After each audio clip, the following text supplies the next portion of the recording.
Assalamualaikum warahmatullahi wabarakatuh. My name is Muhammad Fikri bin Fauzi. So my teammate is Muhammad Lukman Hakim bin Suhaimi. So today our topic is 3.0, which is risk management. The question give situation Berjuang SDM Berhad has implemented the risk strategy under the management of the security department. For these matters, the strategy used to ensure the critical risks could be mitigated from reoccurring in the external environment. The question one suggests the appropriate risk management process, particularly for Trojan horse evasion that can be used by this company. First, security policy and procedures security policy and procedures, which is review and update security policy and procedures to include specific measure for mitigating the risk of Trojan horse attacks and ensure that employees are aware of these policies and are trained to follow them. Second is access control and least privilege, which is enforce strict access control and adhere to the principle of least privilege. Limit user privilege to the minimum necessary for their roles, reducing the potential for Trojan horse execution. Third is email and web security, which is implement advanced email and web security solution to block malicious attachment, links, and website that could deliver Trojan horse. And four, regular backup and data recovery. Maintain regular backup of critical data and test the restoration process. It is crucial for the data recovery in case of a successful Trojan horse attack. And last, endpoint security. Stringent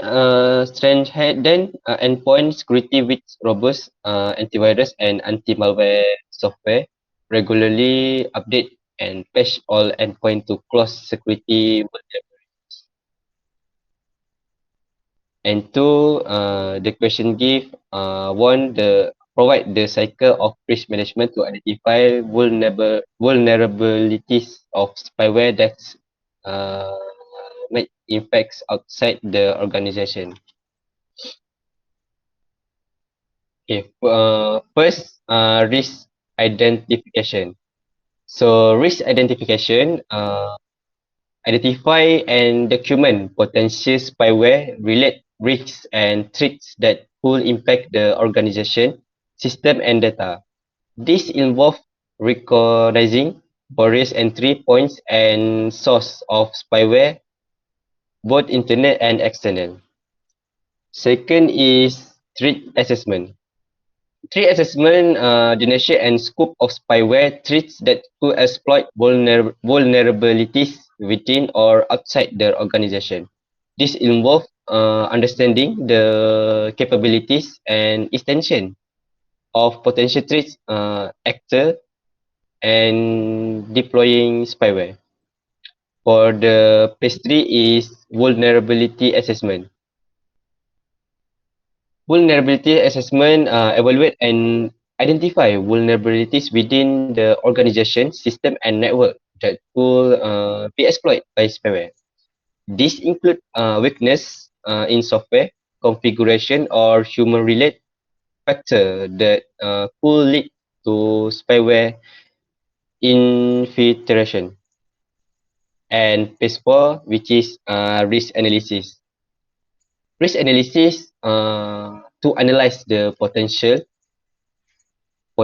impact and likelihood of spyware exploiting identified vulnerabilities. This involves quantifying the risk associated with specific vulnerabilities, considering their likelihood of exploitation and the potential damage that could cause. And last phase, which is phase 5, risk evaluation. Re-evaluation evaluate the overall risk posed by spyware vulnerabilities by combining the findings from threat assessment, vulnerability assessment, and risk analysis. This determine which vulnerabilities present the most significant risk to the organization and prioritize them for mitigation.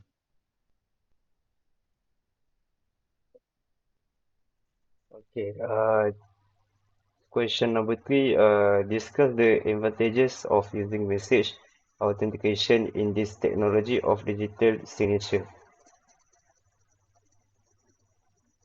Next,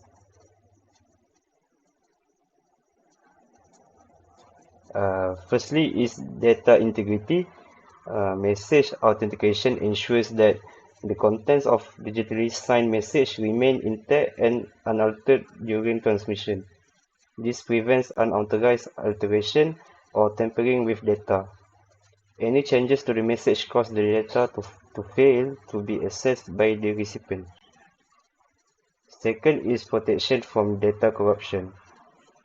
Message authentication helps detect and reject corrupted data during transmission.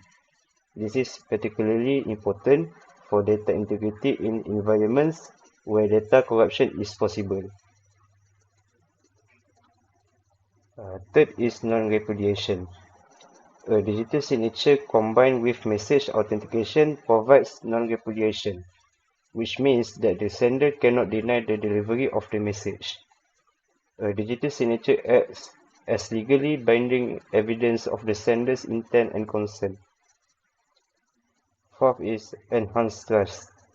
When recipients can trust the authenticity and integrity of messages, it fosters trust in digital communication and transaction. This is crucial in e-commerce, legal, and financial applications. Fifth is compliance and legal acceptance. In many jurisdictions and industries, digitally signed messages with message authentication are legally recognized and compliant with regulatory requirements, making them suitable for various legal and compliance purposes.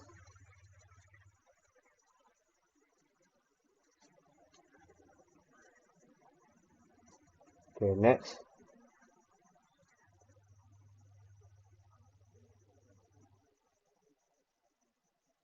Okay, the fourth question is provide the main criteria that should be input as security policy encompasses espionage, during scams, human trafficking, misleading information, and privacy breaches.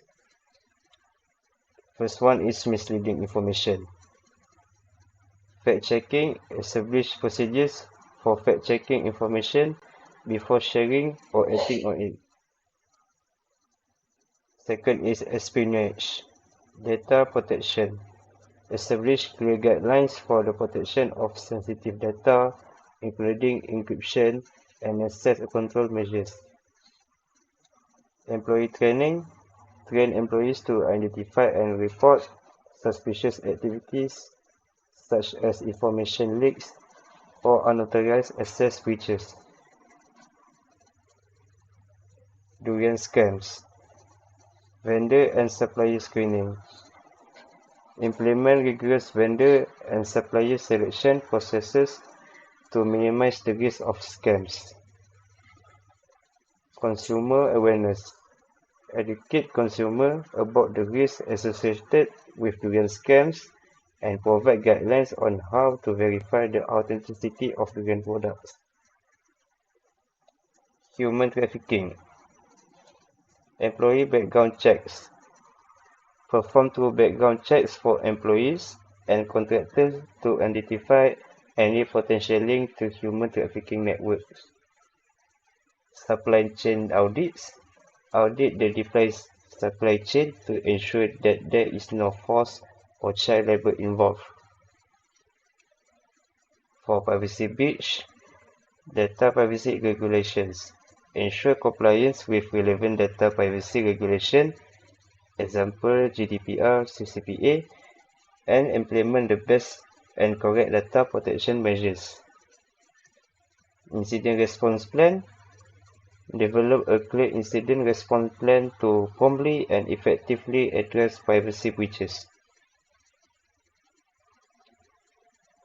Okay, the fifth question is construct the suitable guideline that can be set up by the stakeholders and companies maker.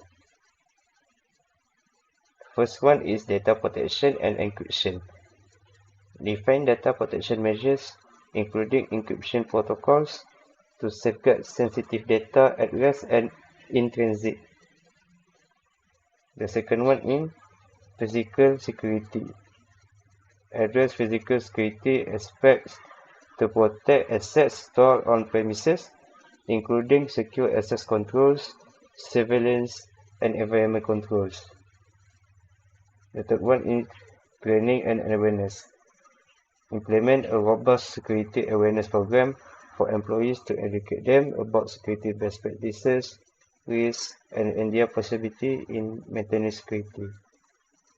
The fourth one is risk assessment and analysis. Prioritize asset protection by conducting a comprehensive risk assessment and analysis to identify the most significant threats and vulnerabilities specific to the organization. Fifth one is documentation. Provide comprehensive documentation of the security policy and ensure that employees and relevant stakeholders are trained on its contents and implications. Okay, next.